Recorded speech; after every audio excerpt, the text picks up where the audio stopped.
హిందూ సంప్రదాయంలో మహిళలకు తాళిబొట్లు ఎంత పవిత్రమైనవో పురుషులకు యజ్ఞోపవీతం కూడా అంతే పవిత్రమైంది.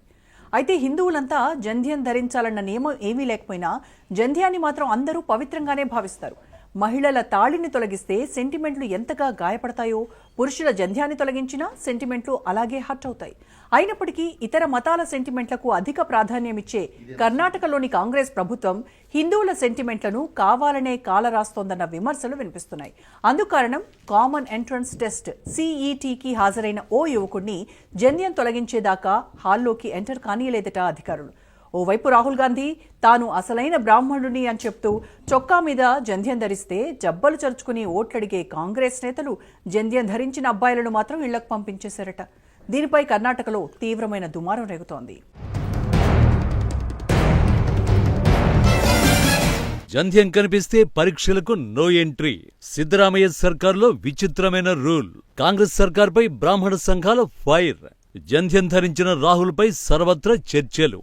చదివేస్తే ఉన్నమతి పోయిందని ఓ పాత సామెతుంది. అచ్చం అలాగే తయారైందట కర్ణాటకలోని సిద్ధరామయ్య సర్కార్. అధికారులకు జారీ చేసే ఆదేశాలపై క్లారిటీ లేకపోవడంతో హిందూ సెంటిమెంట్లు తీవ్రంగా గాయపడుతున్నాయి. తాము కాంగ్రెస్ కు పగ్గాలు కట్టబెట్టింది ఇలాంటి దృశ్యాలు చూడటానికేనా అని వాపోతున్నారు సామాన్యులు.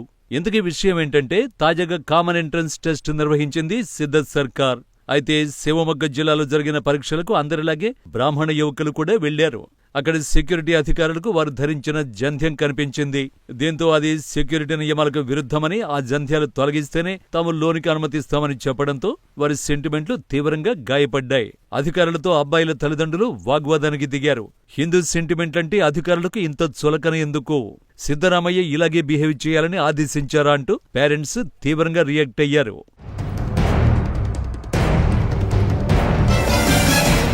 హిందూ వైదిక సంప్రదాయంలో జంధ్యానికి అత్యంత పవిత్రత ఉంటుంది.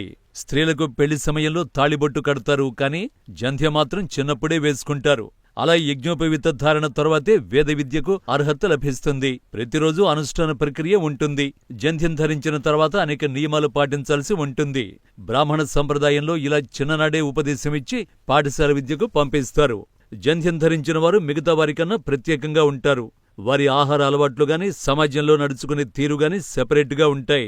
ఇలా జంధ్యం ధరించిన పిల్లలే హిందూ సమాజానికి ఒక ప్రత్యేకమైన ప్రాడక్ట్గా తయారవుతున్నారు. వారు ధరించిన జంధ్యాన్ని గాయత్రిగా పిలుస్తారు. గాయత్రి అంటే అమ్మవారే.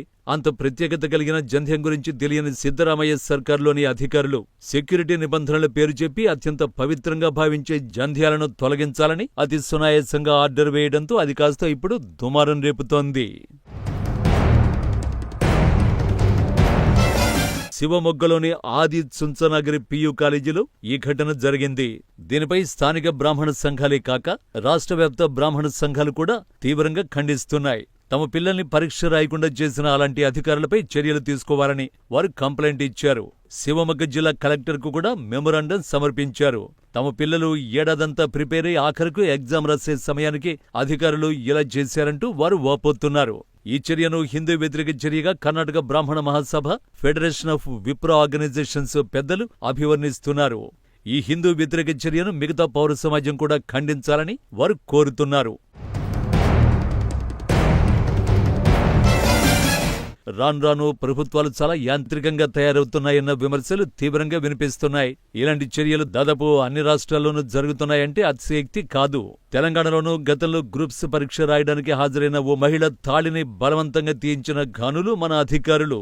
గతంలో కర్ణాటకలోనూ ఇలా హిందూ మహిళల మంగళసూత్రాలు తీయించిన ఘటనలు చోటు చేసుకున్నాయి. తాళిబొట్టు హిందూ సంప్రదాయంలో వివాహ బంధంలోని పవిత్రతను సూచిస్తుంది. అలాంటి దాన్ని కూడా తొలగించమని చెప్పారంటే ఈ అధికారులకు కనీస జ్ఞానం ఉందా? ఇలాంటి వారిని ఎలా సెలెక్ట్ చేశారన్న విమర్శలు వినిపిస్తున్నాయి. ఇక హిందువుల విషయంలో ఇంత దారుణంగా, ఇంత మూర్ఖంగా వ్యవహరించే ప్రభుత్వాలు మరోవైపు ఇతర మతాల విషయంలో అన్నింటికీ తలగుతూ అవమానాల పాలవుతున్నా కూడా హిందువులను దబాయించే దుస్సాహసాలు చేస్తున్నాయి. ఇక అధికారులు ముస్లింల విషయంలో నిబంధనలు గాలికి వదిలేస్తున్నారన్న విమర్శలు తీవ్రమవుతున్నాయి. మహిళలు ధరించే హిజాబ్ను చూసి చూడనట్టు వదిలేస్తున్నారు. ఎంతో మంది ముస్లిం మహిళలు హిజాబ్ ధరించే పరీక్షలకు వచ్చినా వారిని ఆపిన సందర్భాలు లేవంటున్నారు. 2023లో కర్ణాటక ఎగ్జామినేషన్ అథారిటీ రిక్రూట్మెంట్ పరీక్షల సమయంలో హిజాబ్ ధరించడానికి అనుమతించినట్లు ప్రకటించింది. అయితే అభ్యర్థులు 1 గంట ముందుగా వచ్చి క్షుణ్ణంగా తనిఖీ చేయించుకోవాలనే షరతు విధించింది. అదేవిధంగా నీట్, ఇతర పోటీ పరీక్షల సమయంలో కూడా హిజాబ్కు అనుమతినివ్వడం విశేషం. 2022లో బీజేపీ ప్రభుత్వం హిజాబ్పై నిషేధాన్ని విధించింది.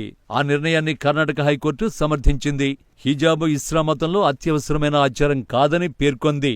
అయితే 2023లో కాంగ్రెస్ ప్రభుత్వం అధికారంలోకి వచ్చిన తర్వాత హిజాబ్ నిషేధాన్ని ఎత్తివేయాలని ప్రతిపాదించింది.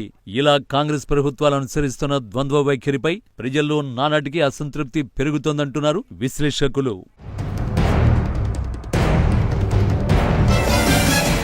మరోవైపు కాంగ్రెస్ అధినాయకుడు రాహుల్ గాంధీ జంధ్యం ధరించడంపై గతంలో అనేక చర్చలు జరిగాయి.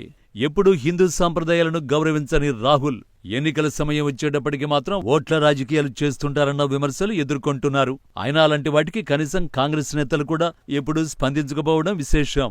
గతంలో ఓసారి రాహుల్ గుజరాత్ ఎన్నికల సమయంలో సోమనాథ ఆలయం సందర్శించినప్పుడు అక్కడి రిజిస్టర్లో నాను హిందువుగా పేర్కొనడం గమనార్హం. ఆ తర్వాత రాహుల్ను జంధ్యం ధరించిన హిందువు అంటూ ఆ పార్టీ సీనియర్ నేతలు ప్రకటించారు. అలాంటి ఫోటోలు కూడా మీడియాకు విడుదల చేశారు. ఒంటి మీద దుస్తుల లోపల ఉండాల్సిన జంధ్యాన్ని అందరికీ కనిపించేలా తాను ధరించిన డ్రెస్ మీద ప్రదర్శించడం విమర్శలకు తావిచ్చింది. భారత్ జోడో యాత్ర సమయంలో రాహుల్ ఒక బాలుడితో జంధ్యం ధరించిన ఫోటో వివాదాస్పదమైంది. ఆ ఫోటోలో జంధ్యాన్ని తప్పుగా ధరించినట్లు ఉండడం విమర్శలకు తావిచ్చింది. అనేక మంది బీజేపీ నేతలు రాహుల్ ఎన్నికల సమయంలో తప్ప జంధ్యం ధరించడు అని, ఆయనదంతా రాజకీయ ఎత్తుగడ అని పలు సందర్భాల్లో విమర్శించారు. అయినప్పటికీ రాహుల్ను కాంగ్రెస్ నేతలు అచ్చమైన బ్రాహ్మణుడిగా పేర్కొంటూ ఉంటారు. ఇవన్నీ రాజకీయాలకు సంబంధించినవైనప్పటికీ ఏ వర్గం ప్రజల్ని వారు భ్రమింపజేస్తున్నారు, ఏ వర్గం ప్రజలకు మొగ్గు చూపుతున్నారు అనేది మరోసారి చర్చాంశంగా మారింది. కర్ణాటకలో 2 బ్రాహ్మణ యువకులకు జరిగిన చేదు అనుభవంతోనైనా కర్ణాటక హిందువులకు జ్ఞానోదయం అవుతుందా అంటున్నారు రాజకీయ పరిశీలకులు.